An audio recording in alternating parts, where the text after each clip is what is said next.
Hi, welcome to Nancy Jean's Garden, Candles Day 6, 9 red candles. And with us today is Ursula from the Ascension Playground. And if you haven't gone to her site, please do, because her site is absolutely marvelous and wonderful. But as you know, we're here to light the candles first, and then Ursula has all the time in the world, or as long as you can sit there, to hear about what's going on in the world. So we're going to cut to the candles, and if you've been here before, I'm sorry if this sounds repetitive, but some poor person may just have wandered in today. So in the center, I have the sunstone. That's to fill your heart with positive energy and good luck. Then I have orange calcite here that balances and releases fear and anxiety. And the red tiger's eye is for passion, energy, and stimulation. And then the next little stone is this little teeny tiny light little piece of amber. And that's an ancestor stone. And the way petrified wood is an ancestor stone, because anything that was living once or part of a living system and is now calcified, made into stones, made that heart, that's an ancestor stone. Then we have red aventurine, this one, and that's, adventurine's always a stone of action. It can be good luck, it can be lots of fun, it just depends on what the color is. But in the case of red aventurine, it's to take actions and to take part. And then red jasper is balance and endurance stone, and that's the stone of the magicians and the shamans. And the last stone in my sort of solstice sunrise set of colors is carnelian. And it is it's a stone for it can be everything from orange to dark red. This is more towards the orange, but it's for power of confidence and grounding. And if you ever get a hold of a really good piece of carnelian, you can just feel it just bring your body back right into your heart.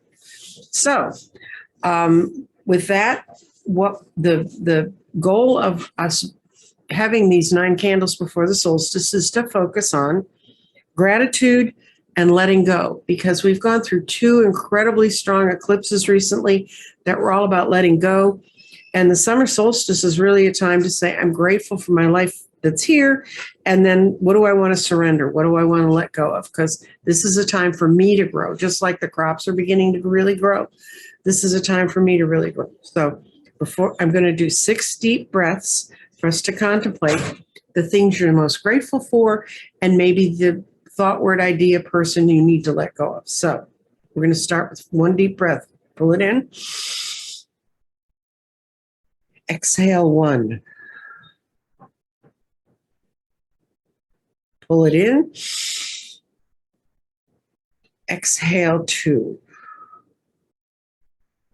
Breathe in. Exhale 3. Breathe in. Exhale 4. Breathe in. Exhale 5. Breathe in. Exhale 6. And now I'm going to light the candles.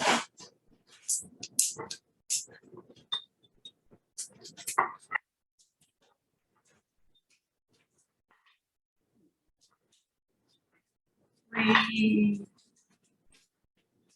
4,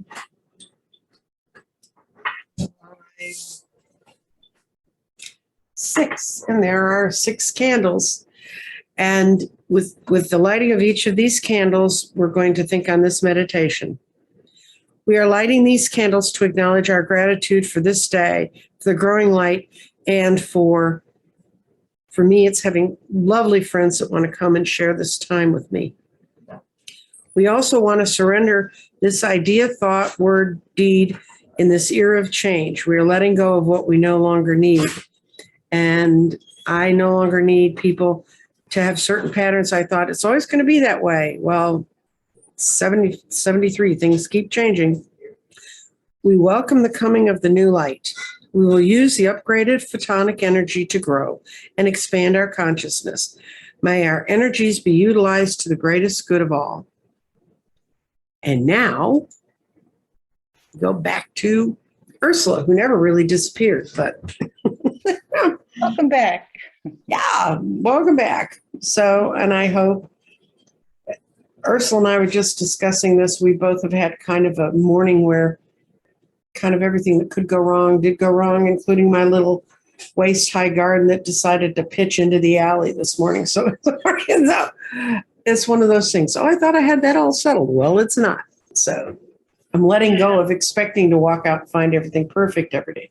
I'm just want it to be a better day than yesterday. So what are you up to, lady? Tell us about the Ascension Playground. Yeah, and I also just want to shout out, thank you so much for considering myself and the Ascension Playground as one of your friends. Oh.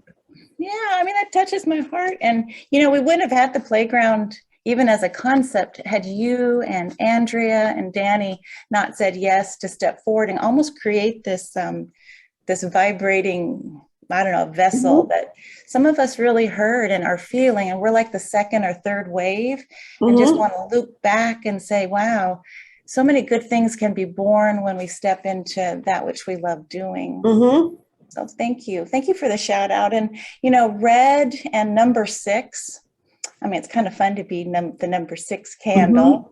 It is.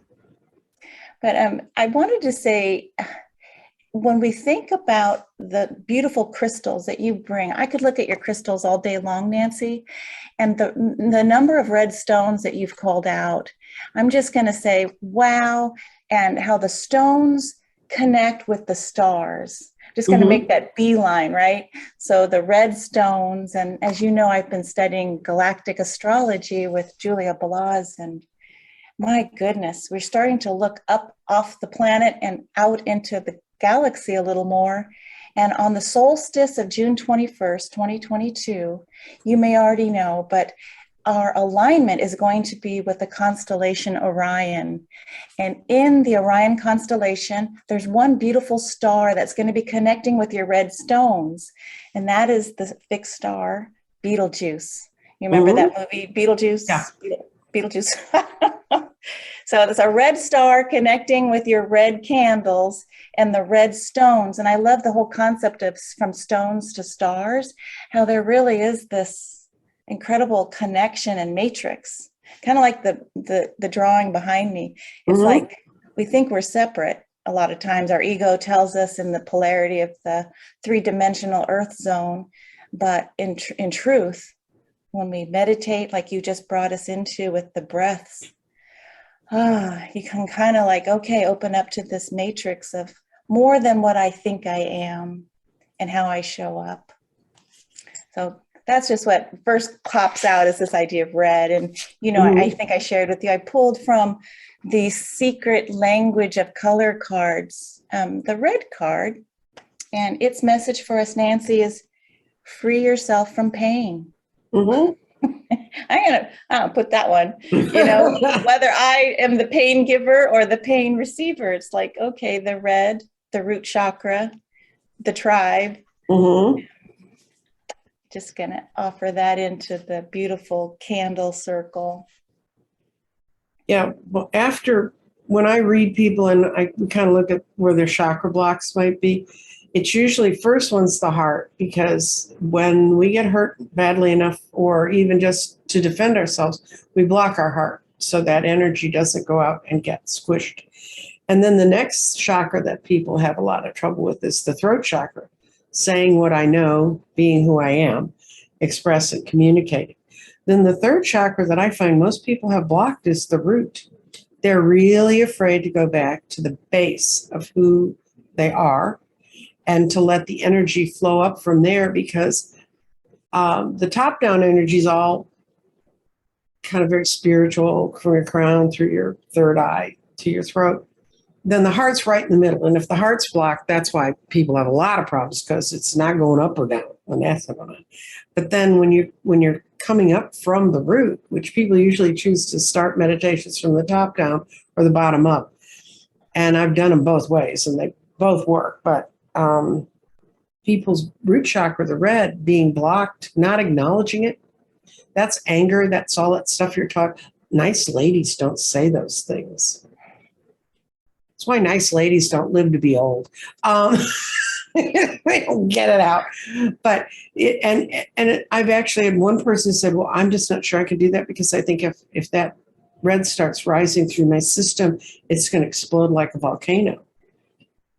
And I'm like, no, it'll go through creativity in the sacral chakra and then hit your solar plexus, where your solar plexus, if it can get past the heart, can get all these great ideas together, moving power, generating it.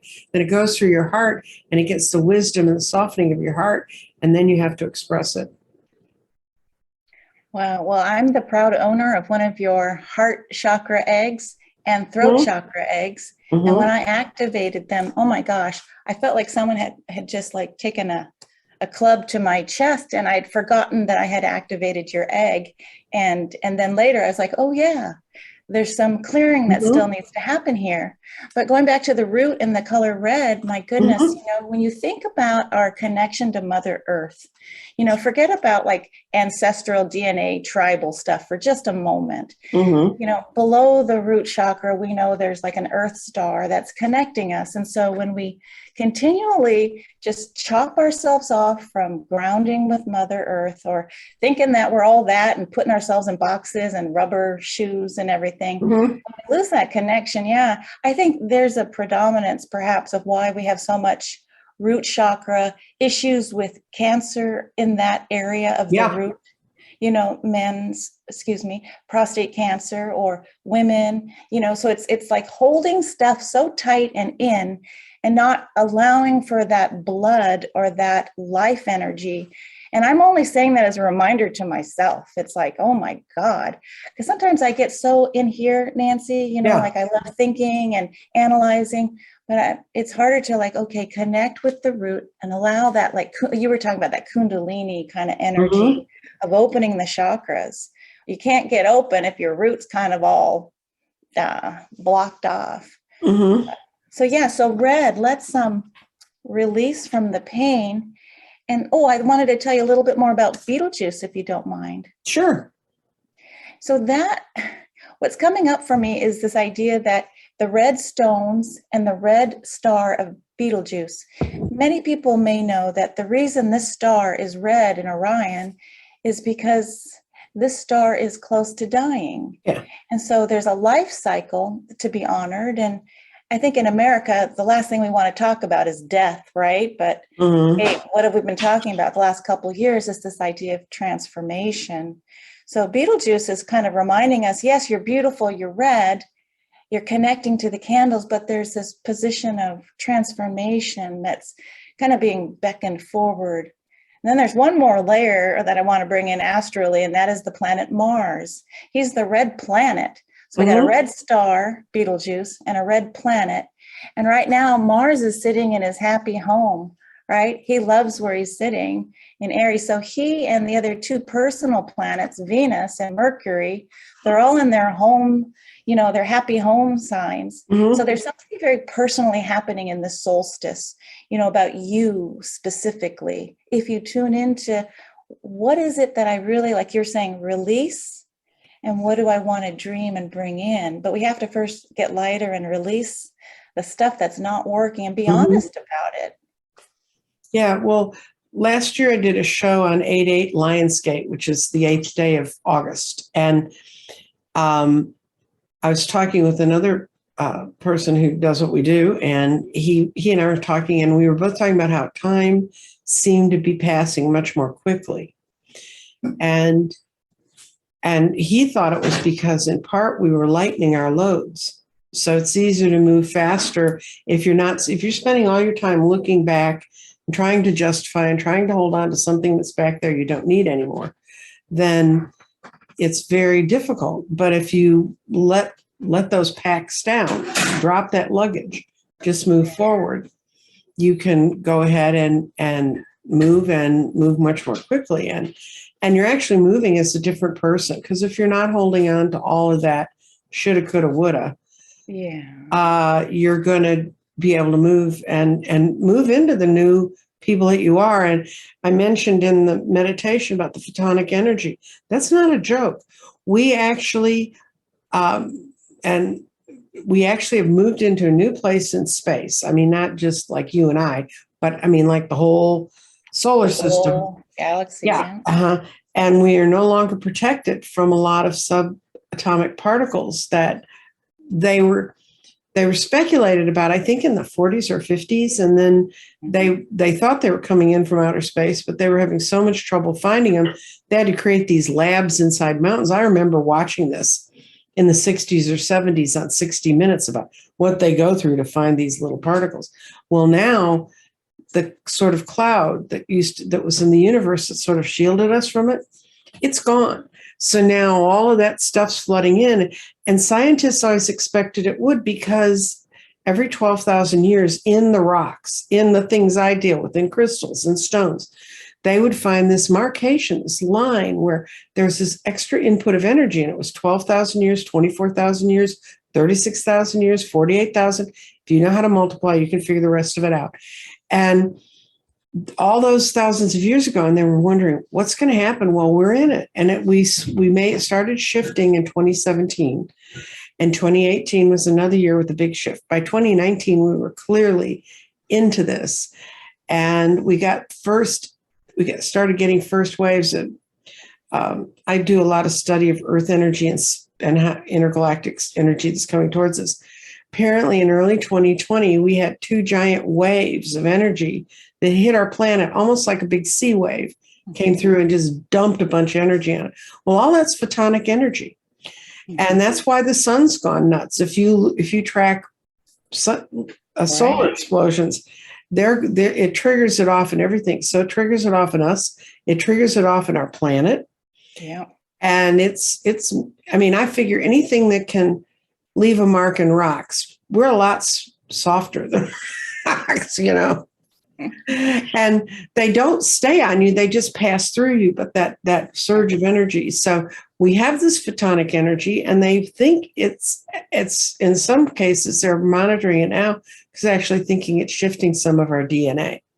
And so it may be, we have a lot of stuff in our DNA. They used to call it junk DNA, but it's not junk. It's just not activated. Mm-hmm. And that's coming in. So we're in for a ride. We're in for a ride. It's better to kind of know that and accept it, and then say, okay, maybe I am seeing the world a little differently, because sometimes little bitty parts of myself, it's getting right. And I love, we reading from the same playbook in some ways. If we take the holistic view 1,000 feet away, we are on an evolutionary journey. Mm-hmm. It's not like this is happening to us. On a soul level, when we look at quantum soul guidance, we signed up for this before we incarnated. And yes, our bodies are primarily carbon-based, but there's this beautiful narrative about us moving into being light beings in this new age of light. And you just set out the markers. And so as we start becoming lighter, and literally lighter as our DNA becomes activated, we're going to be able to attune more into, again, the matrices of information and beings, and, really seeing more multidimensionally. So again, from an evolutionary perspective, we signed up for it. We are in an ascension process. It's like telling the caterpillar that wants to go back to being on the leaf, sorry, it's time. You're in that goo stage of the chrysalis, but guess what? You move through it, and there's some beautiful, flight potential as you breathe through it. And so that's why, again, the candles and the breathing. But I want to ask you, because we both love Pam Gregory and Rory Duff and the science meeting spirituality. You mentioned to me yesterday about the earth ringing like a bell. Oh, okay. This is one of the suppositions that Rory has put out for us. It's that the subatomic particles going through our hard core at the inner part of the earth, it's going through there, and it's building up energy as it goes through. It's kind of like a generator, it's building it up. And that his predictions and what he's read from the Native American tales and the different things that in December of 2024 or thereabouts, the energy is going to build up so strongly in the core that it's going to ring like a bell. It's going to go wah, wah, wah, wah, wah, and reverberate out through the earth. And that's why there's another person I do things with, Johan van Wyk. He's in South Africa, and I'm going to start up doing things with him again next month. He is there repairing ley lines, because the ley lines were laid on the earth when we were Pangea, when we were one continent. And now when like Africa broke off and Australia went and India went into Asia and all that stuff, that broke some of the ley lines. It disconnected them. So he actually goes out and spiritually works with guides and angels to reconnect ley lines. And the thing is, we have to have enough of them all put together. And then we have our big chakra lines, like Mount Shasta is the root.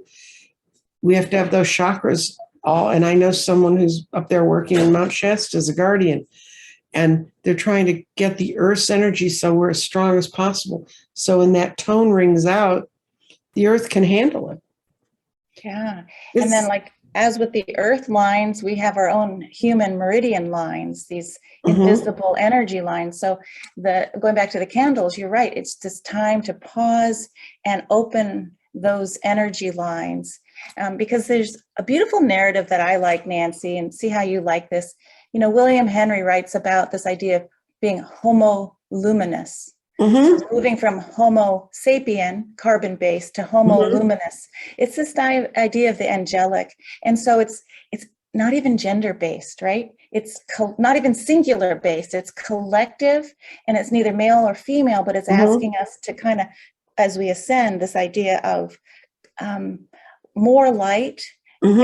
We start identifying differently. We start talking differently. We start seeing differently. So these sense organs start tuning into more multidimensional ways of interaction and being. So don't be surprised if your dreams get more vivid, if you start seeing things out of the periphery of your vision, because whatever has always been there starts showing up. It's just you coming online. And it's to your point, Nancy, of the ley lines and the earth lines, the human meridian lines. Now there's these galactic lines there also. So that Betelgeuse to your stones.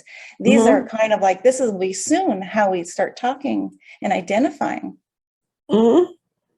It's when you start looking at it, it's an overwhelming amount of knowledge, unless you take it a little piece at a time.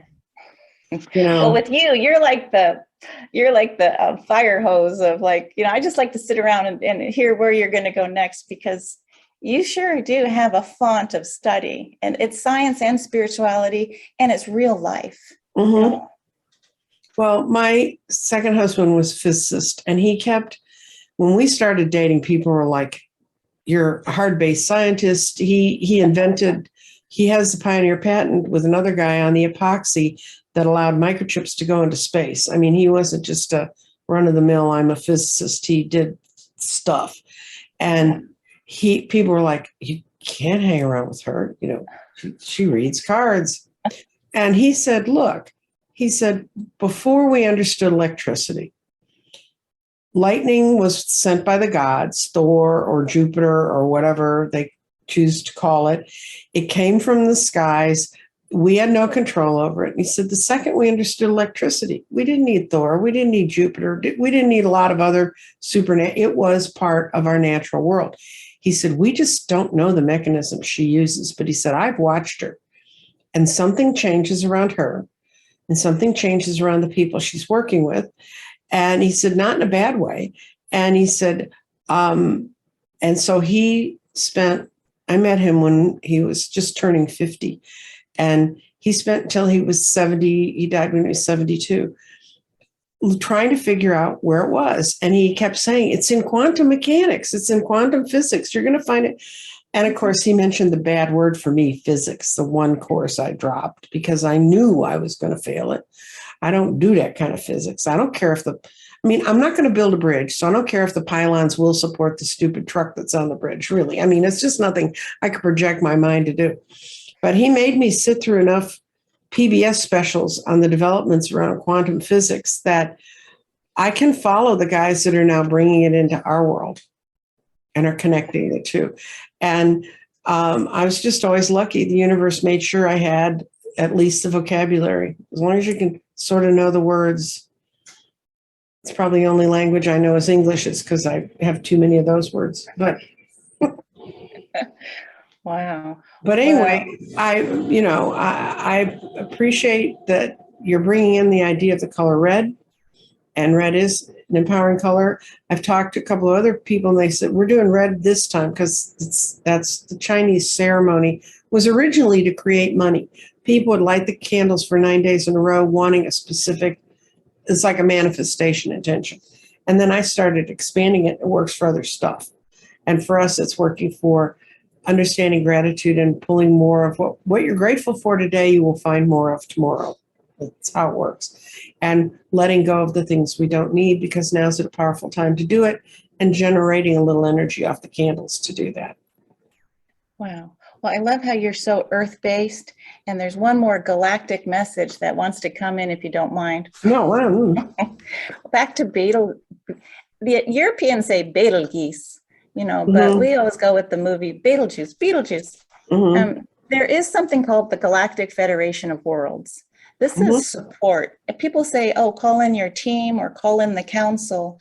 So during your 9-candle celebration, for anyone who wants to move towards the galactic, you can call in not just your higher self, not just your ancestry and your angels and teams, but there's something called a Galactic Federation of Worlds, and it's beyond our world. Mm-hmm. So there is support, there's help. If you have pain to release or have trouble finding, well, what is it that I need to do to be lighter? You can ask for guidance, and it's going to show up synchronistically if you stay attuned through Mm-hmm. your heart, not the fear. So nothing's happening to you. It's just you have choice points to make. Mm-hmm. Do I choose love and support, or do I just go find a corner and wait for this whole thing to just blow over? So that's right. And we've seen the universe splitting into those two directions. I'm going to go hide in my little corner, and I'm going to play da da da da da da da. That never really happened. And then there's people who open up their eyes and their ears, and they go, it did, and it doesn't need to be repeated. Because until you get the lesson, you get repeated. It just keeps showing up. And whatever you choose to do, seriously, the ostrich, there's a place for that. But if that doesn't serve you any longer, try looking instead of down, look up. It's, for me, it's just been like, it takes me a lot longer to get the message. Like, you have help. You don't have to try and carry it all by yourself. And just knowing that with the Galactic Federation and Betelgeuse on the solstice with the color red, you could even wear red, right, Nancy, to help bring in that energy. Yep. Well, what else is coming up on the playground? You got anything fun? Oh, lots of fun. Astrologers, Starseed, Galactic. We had an artist come and share her beautiful work. I'm starting to talking about my own painting, because a lot of people wonder, when are you going to start talking about your own work? And it's coming. I got blown away what Pam Gregory said about this idea, how some of the tea leaves coming together for her were bringing in sacred geometry with frequency, and that our natal birth charts are sitting right here at the heart chakra. So we each have this like beautiful mechanism. And I think that's what I've been painting these last 5-6 years, Nancy, is this idea of not mandalas, just as this common, circle with the dot, but it's this idea of heart navigational support systems. I know it sounds kind of crazy, but I'm starting to learn how to, not be afraid and start talking about it. And I think the playground, I just tell myself, just be a kid again, would you? I know I can get a little syrupy, but I have to trick myself because I'm uber serious. Like, if you knew me at home, I'm studying, I'm referencing. But when I come on the playground, I say, okay, bring out Ursie. And I know you don't want to call me Ursie, but it's what my dad would call me. And I was like, oh God, how do I embrace that child in me? And so... and it's really important in doing the creative things. It's like, when I look back now at the number of grids I've made, and I look at them and I'm going, who made that? I mean, it's as if other things were guiding my hands to get those made and to help direct people and to get the energy to them that they needed. I didn't do that. When you say I, you're talking out of ego, and it's you have to kind of abandon that sense of self in order to move forward and take things with more grace and to share more fully. And I think that's what art does, is you really share who you are. If you're not, even if you're trying to imitate what another artist does, because I do watercolor and I take little watercolor classes, because they are much more skilled at the brush strokes and stuff, because they've spent years studying it and I haven't. But I sit there and I kind of follow along, and then mine always looks different because mine comes from my guides and my messages and the energy that I carry through my body. And it's time for us to start finding our tribes. And if you weren't born in your tribe, then go find the tribe you were sent here to be with. The other thing Pam Gregory said, I think that's brilliant about your astrology chart, is consider it like a piece of music. Mm-hmm. And do you tune into the right notes? Do you pull the right notes in at the right time? Do you see it as a harmonic? Or do you like dissident music, like that horrible music they used to make in the 30s? It sounded like the orchestra ran into each other all over the stage. And I don't like that kind of music. And if you like that kind of music, then that's your tribe. Go there. But I think that's why I like astrology, even though I know I have friends, when I mention it, I start mentioning angles or anything in their heads. Yeah. Well, I'm not with this.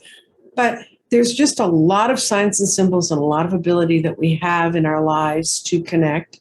And the candles are one way to do it, and to have a group of people that are all, just the number of people that are going to watch this and see this and work with it, you'll start to feel it. If you become, I've been getting emails for the last couple of days, when I've got my 9 candles ready to go. This started on Sunday night, the 12th of June. If you don't catch it the first day, you can go back, and I've had people do this. They go back and they start first day, second day, and trust me, guys, there's no rhyme or reason to who shows up on what day. I just call people and say, you want to be on? And when they let me on, when they say they want to be on, I schedule them in. And one time I tried to do these all live. And I had, and I'd have people drop the last minute. My sheet on when people were and what day they were, it was insane. But we all got all 9 of them out there, and people seem to think it looks flawless. Oh, God. But what happens now is I put a call out to quite a few readers, and it's first come, first serve. Who wants to be on, and knowing kind of what the message is supposed to be. I come up with the initial core message, the meditation, and then everybody else, it's their thing after that. Wow, and I love that. And you're just bringing up one last thought, this idea of the summer solstice in the northern hemisphere.